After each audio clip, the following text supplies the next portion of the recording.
Бразилската федерална агенција за наблюдување на шумите соопшти дека во Амазон годинава имало рекорден број на пожари, над 74.000.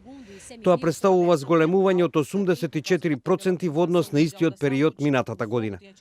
Болсонаро, која презеде председателската функција во јануари годинава, за ова ги обвинува невладините организации. A questão da queimada na Amazônia, que no meu entender pode ter sido potencializada por ONGs, porque eles perderam grana, tá? Qual é a intenção?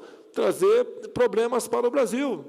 Болсонаро, кој се заканува дека ќе го напушти Парискиот договор за климата, и претходно ги напаѓаше еколошките непрофитни групи, сметајќи ги за пречка во неговата потрага за развој на економскиот потенцијал на земјата, вклучително и во заштитените подрачја.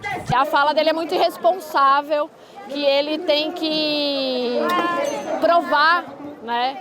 Isso que ele está falando, que são as organizações que estão botando fogo na Amazônia, né? Todo mundo sabe que é uma ideia muito descabida, né? Que são organizações que atuam na resistência, né? Na produção de alimentos saudáveis, no processo de reflorestamento. Председателот Болсонаро обвини неколку државни агенции дека манипулирале со податоците за уништување на шумите со цел да се оцрни имиџот на неговата администрација.